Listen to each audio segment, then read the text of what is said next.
TCS देशातील सर्वात मोठी IT कंपनी. आता $31 बिलियन रेव्हेन्यू, 6 लाखाहून अधिक कर्मचारी. पण सध्या या कंपनीने ले ऑफ वार वाहते. आता आपल्या कर्मचाऱ्यांना सेव्हर्स पॅकेजमधून देऊन कामावरून कमी करते. आता TCSनं आपल्या पुण्याच्या ऑफिसमधून 2,500 कर्मचाऱ्यांना राजीनामा देण्यास भाग पाडले आणि हळूहळू अन्य ठिकाणांच्याही कर्मचाऱ्यावरही ले ऑफची कुऱ्हाडही कोसळणार असल्याचं बोललं जातंय. समोर आलेल्या बातम्यानुसार TCS वर्षभरात जवळपास 12,000 कर्मचाऱ्यांना कामावरून काढून टाकणार आहे.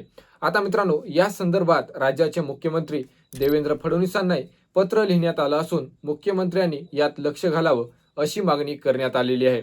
आता याबाबत IT संघटनांनीही कंपनीवर आरोप केला असून यावर TCS कडून प्रतिक्रियाही आलेली आहे. आता यामुळे या TCSच्या ले ऑफचा मुद्दा चांगलाच थोडा रंगतोय. पण TCS मध्ये एवढा मोठा ले ऑफ करण्यामागचं जे कारण आहे आणि कर्मचाऱ्यांना कशाच्या आधारे कामावरून काढून टाकलं जाते, याचा परिणाम कर्मचाऱ्यावर कसा होऊ शकतो आणि कर्मचाऱ्याचे कंपनीवर आरोप काय आहेत, जाणून घेऊयात या व्हिडिओच्या माध्यमातून. नमस्कार, मी संदेश आणि तुम्ही पाहताय लोकमंच.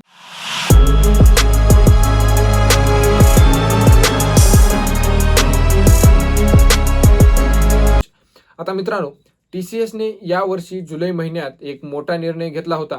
हा निर्णय म्हणजेच वर्षभरात कंपनीच्या एकूण कर्मचाऱ्यापैकी 2% किंवा 12,000 कर्मचाऱ्यांना कामावरून काढून टाकण्याचा TCSच्या म्हणण्यानुसार.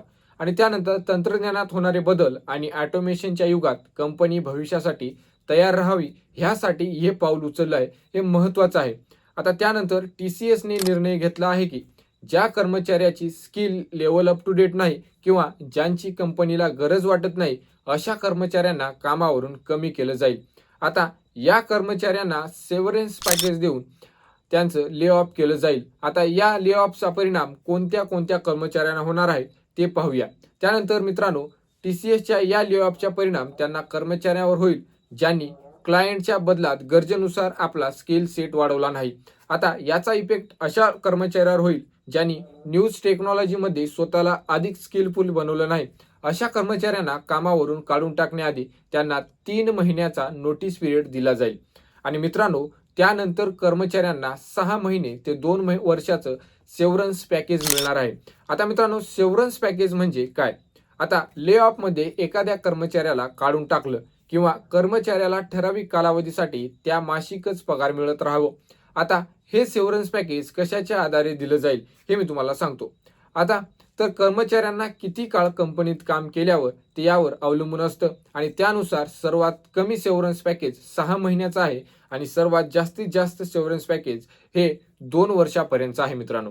पण जे कर्मचारी गेल्या 8 महिन्यापासून कोणत्याही पोझिशन शिवाय बेंचवर आहेत, म्हणजेच ज्यांना कोणताही प्रोजेक्ट मिळालेला नाही, त्यांना फक्त 3 महिन्यांचा नोटीस पिरियड मिळेल. अशा कर्मचाऱ्यांना कुठलाही सेव्हरन्स पॅकेज मिळणार नाही. आता या संदर्भात TCSनं म्हटलंय की कंपनी कर्मचाऱ्यांची त्याच्या परिस्थितीनुसार योग्य ती काळजी घेणार आहे. आणि माध्यमांमध्ये असलेल्या बातम्यानुसार जे कर्मचारी TCS मध्ये 10 ते 15 वर्षापासून कामाला आहेत, पण आता त्यांचा स्किल सेट कंपनीच्या उपयोगाचा नाही, अशा कर्मचाऱ्यांना 1.5 वर्षाच्या पगारा एवढं सेव्हरन्स पॅकेज देऊन त्यांना कामावरून काढलं जाईल. TCS मध्ये 15 वर्षापेक्षा जास्त काळ काम केले त्यांना 1.5 ते 2 वर्षाचा सेव्हरन्स पॅकेज मिळण्याची शक्यता आहे. आता TCSचे CEO कृतिवासन यांच्या म्हणण्यानुसार हा त्यांच्या सर्वात अवघड निर्णयापैकी एक निर्णय. आता यामुळे मुख्य करून जी बीड लेवल आहे आणि सिनियर लेवलचे कर्मचारी अफेक्ट होणार आहेत. आता सूत्रांनी दिलेल्या माहितीनुसार ज्या कर्मचाऱ्याचे निवृत्तीचे वय जवळजवळ आले, अशा कर्मचाऱ्यांना आणि रिटायरमेंटचा ऑप्शनही दिला जातोय. या अंतर्गत अशा कर्मचाऱ्यांना निवृत्तीचे पूर्ण बेनिफिट्स मिळतील. आता मित्रांनो, यामध्ये इन्शुरन्सचाही समावेश आहे. त्यानंतर सोबतचा अशा कर्मचाऱ्यांनाही त्यांच्या कामाचा कालावधीनुसार 6 महिने ते 2 वर्षापर्यंतचा सेव्हरन्स पॅकेज दिलं जाईल. आणि आता TCS मधल्या ले ऑफची सध्याची स्थिती काय आहे ते पाहू.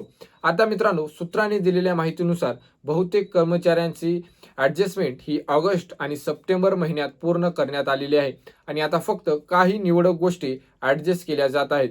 काही कर्मचाऱ्यांना कंपनीत नवा रोल शोधण्यासाठी कंपनीच्या रिसोर्स मॅनेजमेंट ग्रुपकडे पाठवलं जाते. आणि TCSच्या म्हणण्यानुसार कंपनी कर्मचाऱ्यांना आउटलेट्स म्हणून सर्व्हिसेस म्हणजेच नवी नोकरी शोधायला मदत करायला आणि सर्व्हिसही पुरवत आहे.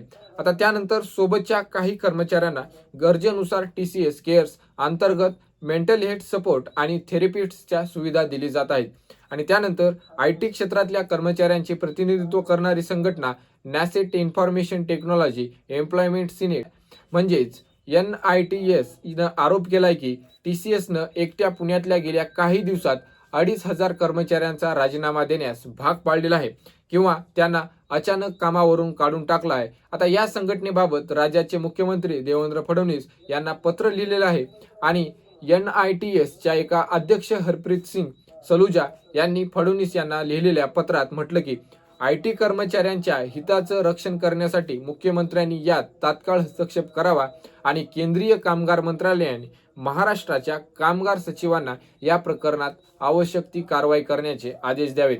पण आता या आदेशानुसार मित्रांनो काही बदल आता झाला नाही. पण त्यानंतर सलुजा यांचं म्हणणं आहे की पत्रात म्हटलंय की या लेऑफमुळे प्रभावित झालेल्या कर्मचाऱ्यांपैकी अनेक जण हे बीड आणि सिनियर लेवलचे कर्मचारी आहेत आणि आता त्यांना कंपनीसाठी आपल्या आयुष्यातले 10 ते 20 वर्ष दिलेले आहेत आणि यापैकी अनेक कर्मचाऱ्यांचं वय हे 40हून अधिक आहे.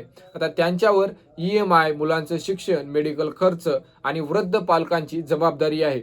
आता आजच्या बाजारपेठेत त्यांना नवीन नोकरी शोधणं आव्हानात्मक आहे आणि थोडं अवघड असेल हे सर्वांना माहिती आहे. आणि त्यानंतर मित्रांनो त्यांची जी प्रतिक्रिया त्यांच्याकडून आलेली होती आणि त्यानंतर TCSनं NITSचे आरोप फेटाळून लावलेले असून हे आरोप बिनबुडाचे असल्याचं म्हटलेलं आहे.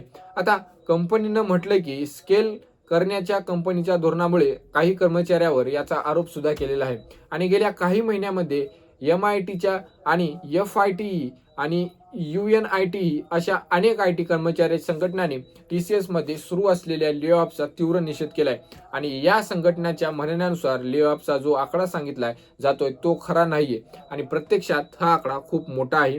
आणि त्यानंतर मित्रांनो या संघटनेच्या मते जवळपास 30,000 कर्मचाऱ्यांचा कामावरून काढून टाकलं जाते असा एक त्यांचा दावा आहे आणि अनेक कर्मचारी हे स्वतःहून राजीनामा देत आहेत असं सुद्धा त्यांचे जे पत्रामध्ये आहे त्यांनी हे नमूद केलेलं आहे. आणि IT संघटनाचं म्हणणं आहे की कंपनीमध्ये अजून काम करत असलेल्या काही कर्मचाऱ्यांनी सांगितलं की कंपनी सध्या भीतीचं वातावरण असून पुढचा फोन कोणाला येईल याची काहीच गॅरंटी नाहीये. यामुळे कंपनीत गोंधळ आणि अस्वस्थता पसरली आहे.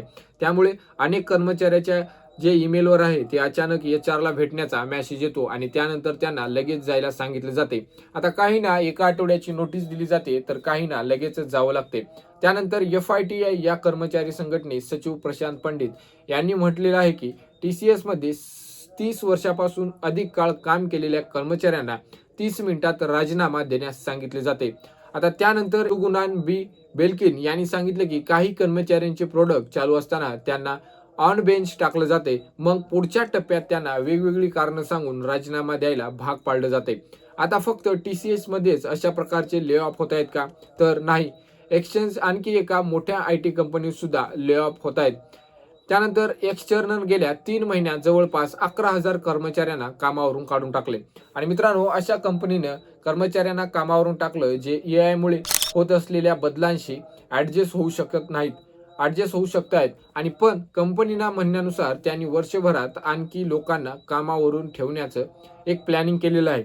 सध्या तरी TCSला आणि अशा IT कंपन्यांना जे होत असलेल्या लेऑफमुळे IT कर्मचाऱ्यांमध्ये चिंतेचं वातावरण आहे आणि या निर्णयामुळे जे पडसाद सर्व स्तरावर उमटत आहेत त्याला कोण जबाबदार आहे हे आपल्याला काही दिवसात कळून येणार आहे. आणि कंपनीच्या म्हणण्यानुसार ते कर्मचाऱ्यांची योग्य काळजी घेत आहेत का? मात्र IT कंपन्यांनी कंपन्यावर आरोप करण्यास सुरुवात केलेली आहे. आता यात पुढे काय होणार आहे हे पाहणं महत्त्वाचं असेल. तुम्हाला या सगळ्या घटनेबद्दल तुम्हाला काय वाटतं? तुमची मतं आणि प्रतिक्रिया आम्हाला कमेंट करून नक्की सांगा आणि अशाच माहितीपूर्ण व्हिडिओसाठी आमच्या लोकमंच चॅनलला सबस्क्राईब करायला विसरू नका. भेटूयात पुढच्या व्हिडिओमध्ये. तोपर्यंत नमस्कार.